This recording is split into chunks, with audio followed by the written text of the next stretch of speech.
혹시 이런 말을 들어본 적 있으신가요? 우리는 돈을 벌기 위해 너무 많은 시간을 소비하고 정작 그 돈을 어떻게 쓸지에 대해서는 충분히 고민하지 않는다라고요. 제일부 파이어족의 진정한 의미와 시작.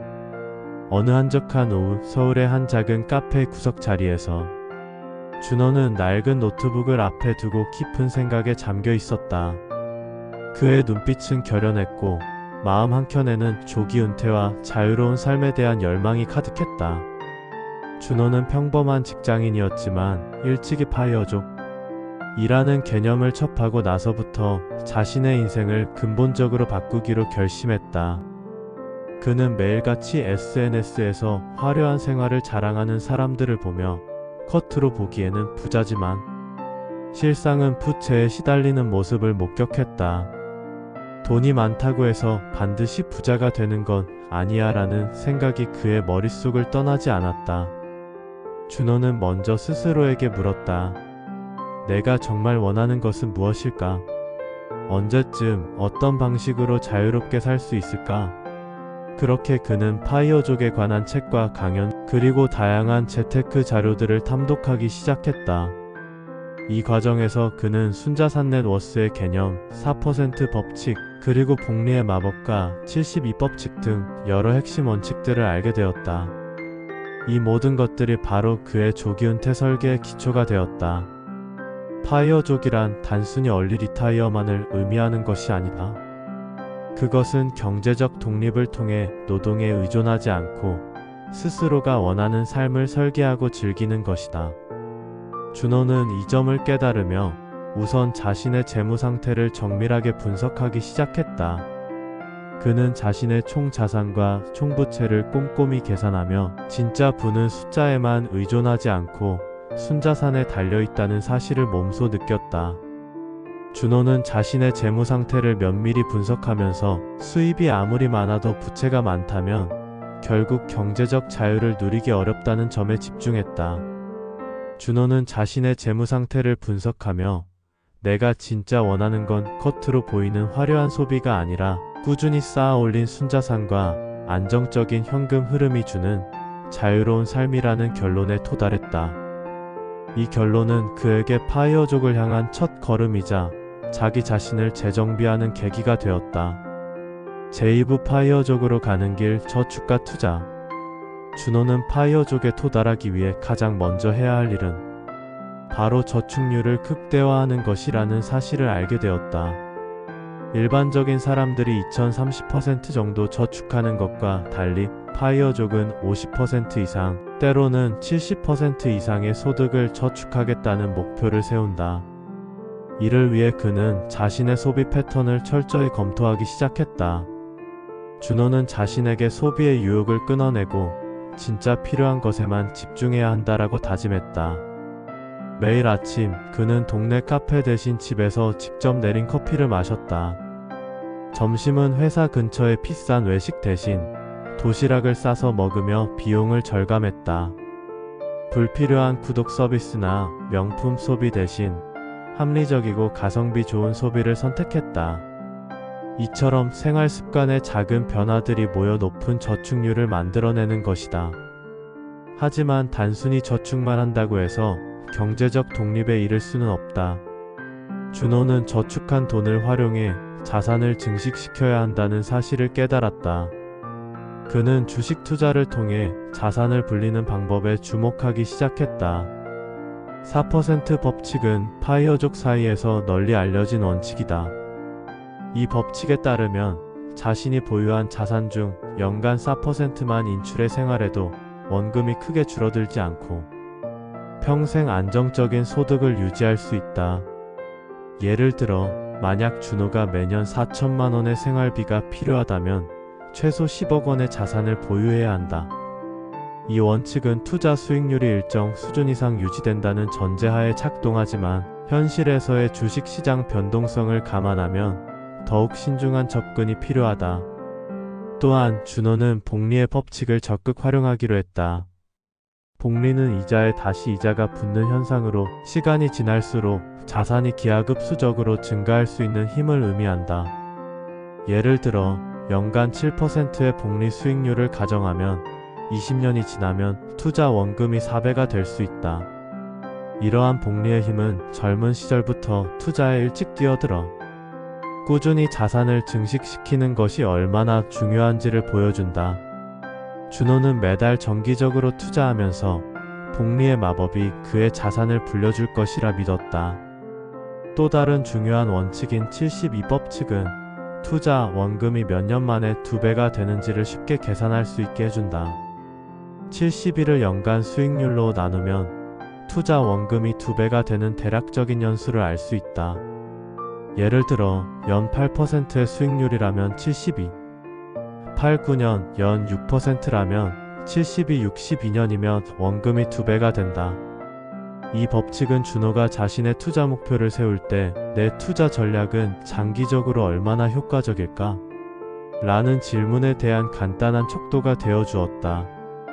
제3부 주식 투자를 통한 파이어족 달성 전략. 준호는 이제 구체적으로 주식 투자를 통해 파이어족에 도달하는 전략을 세우기 시작했다. 그가 선택한 전략은 단기적 수익보다 장기적 자산 증식을 목표로 한 것이었다. 이 과정에서 그는 다음과 같은 구체적인 단계들을 밟았다. 주식 투자에 뛰어들기 전 준호는 기초적인 재무 지식과 시장 분석 방법을 철저히 공부했다. 경제 뉴스와 기업 재무제표 분석, 그리고 시장 트렌드를 파악하는 방법을 익혔다. 주식 투자에 있어 가장 중요한 것은 분산 투자라는 점을 깨달았다. 한두 개의 종목에만 올인하는 것이 아니라 다양한 섹터와 자산군에 분산 투자함으로써 위험을 줄이는 것이 핵심이었다.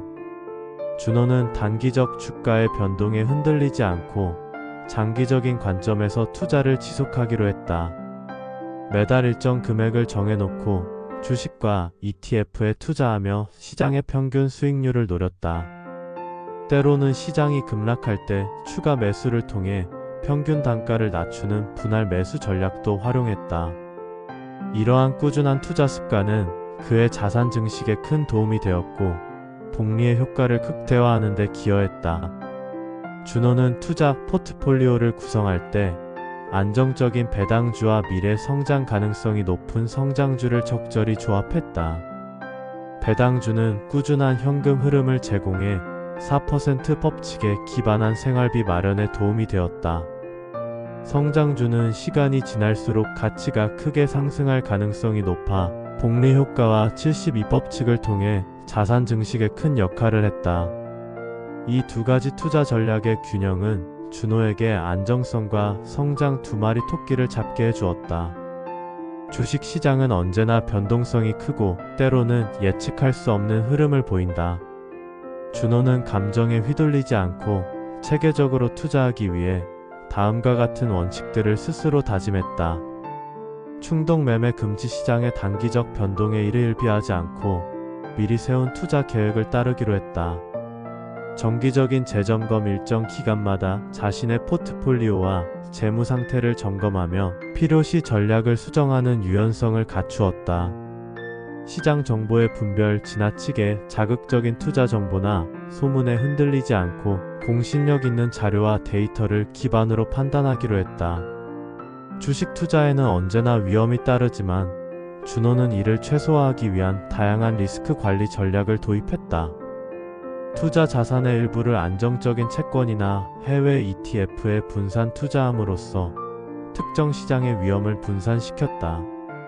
또한 매수 시점과 매도 시점을 신중히 고려하여 시장 타이밍에 집착하기보다 장기적 관점에서의 평균 수익률에 초점을 맞췄다. 시간이 흐르면서 준호의 투자 여정은 수많은 도전과 기쁨 그리고 좌절로 채워졌다. 어느 해 주식시장은 큰 폭락을 겪었고 많은 투자자들이 공황 상태에 빠졌다. 준호 역시 초기에는 당황했지만 평소에 정해둔 투자 원칙을 기억하며 침착하게 대응했다. 이것이 바로 복리의 법칙이 작동하는 순간이다. 지금 당장은 손실이 보이더라도 장기적으로 보면 시장은 다시 회복할 것이다. 그는 이러한 위기 상황에서 추가 매수를 통해 자신의 평균 단가를 낮추었고 72법칙에 따라 원금이 2배로 증가할 미래를 꿈꾸며 한 걸음 한 걸음 나아갔다. 준호는 이제 자신의 경험을 토대로 미래를 향한 투자 계획을 더욱 구체적으로 세웠다.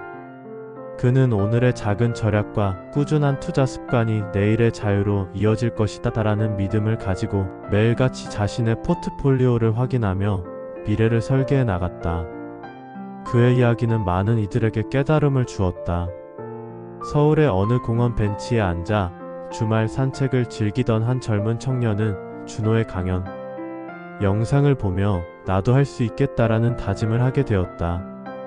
또 다른 이는 내 소비 습관부터 바꿔야겠다며 자신만의 재무 계획을 세우기 시작했다. 이렇듯 파이어족이 되는 길은 단순히 몇 가지 법칙에만 의존하는 것이 아니라 매일의 작은 선택들이 모여 만들어지는 결과라는 사실을 모두가 깨닫게 되었다. 오늘날 한국 사회에서 파이어족을 꿈꾸는 사람들은 각자의 방식으로 미래를 설계하고 있다. 어느 일은 아침 지하철에서 스마트폰을 보며 주식 시황을 확인하는 직장인, 퇴근 후 작은 카페에서 다음 투자 전략을 고민하는 프리랜서, 또는 집에서 가족과 함께 여유로운 시간을 보내며 미래를 계획하는 부모님들까지. 이 모든 사람들이 공통적으로 선택한 길은 바로 금융의 지혜를 바탕으로 한 장기 투자와 꾸준한 저축, 그리고 올바른 소비 습관이었다. 그렇기에 오늘 이 자리에 모인 여러분도 지금 이 순간부터 자신만의 파이어족 로드맵을 만들어 보시길 바랍니다. 4% 법칙의 안정성과 복리의 놀라운 마법, 72법칙의 간단한 계산법이 여러분의 투자 목표를 달성하는 데 큰 힘이 되어 줄 것입니다. 그리고 가장 중요한 것은 매일의 작은 선택들이 모여 여러분의 미래를 바꾸게 된다는 사실입니다. 이제 이 긴 여정을 마무리하면서 우리는 단순한 부의 개념을 넘어 자유로운 삶을 꿈꾸는 모든 이들에게 한 가지 메시지를 전하고자 합니다. 경제적 독립은 단순히 돈을 많이 모으는 것이 아니라 자기 자신의 삶을 주도하고 원하는 방향으로 나아가는 힘임을 잊지 마세요. 오늘 들은 이 이야기가 여러분의 내일을 설계하는 데 작은 불씨가 되길 바라며 여러분 모두가 각자의 방식으로 파이어족의 꿈을 현실로 만들어 나가길 진심으로 응원합니다. 이제 여러분은 파이어족이 되는 길에 대해, 그리고 주식 투자를 통한 현실적인 재테크 방법에 대해 자세하고 구체적인 전략들을 함께 공유받았습니다. 여러분의 경제적 자유를 위한 첫걸음은 지금 이 순간 바로 여러분 스스로의 결심에서 시작됩니다. 그의 친구인 수지는 반대로 시장의 소문과 유행에 휩쓸려 단기적인 수익에만 집착하다 결국 큰 손실을 보게 되었다. 수지는 어째서 준호는 이렇게 침착할 수 있는 거지? 그는 뭔가 특별한 비법이 있는 건가? 라며 물었고 준호는 웃으며 대답했다. 특별한 비법은 없다. 단지 4% 법칙, 복리의 힘, 72법칙 등 기본 원칙을 꾸준히 지키며 장기적 시각을 유지하는 것뿐이야. 그게 바로 내가 믿는 투자 철학이지. 준호의 이야기는 곧 그의 주변 사람들에게 영감을 주었고 점차 많은 이들이 자신의 소비 습관과 투자 전략을 재정비하기 시작했다. 어느새 준호는 단순한 직장인을 넘어 자신만의 투자 노하우를 공유하는 블로그와 유튜브 채널을 운영하며 다른 사람들도 파이어족의 길로 인도하는 역할을 맡게 되었다. 그는 강연에서 이렇게 말했다. 여러분, 파이어족이 된다는 것은 단순히 돈을 많이 모으는 문제가 아닙니다. 그것은 자신의 인생을 주체적으로 살아가며 금융의 지혜를 바탕으로 미래를 설계하는 것입니다. 오늘 여러분께 소개한 4% 법칙, 복리의 마법, 그리고 72법칙은 그 시작에 불과합니다. 중요한 것은 꾸준함과 자기관리, 그리고 올바른 투자 습관입니다.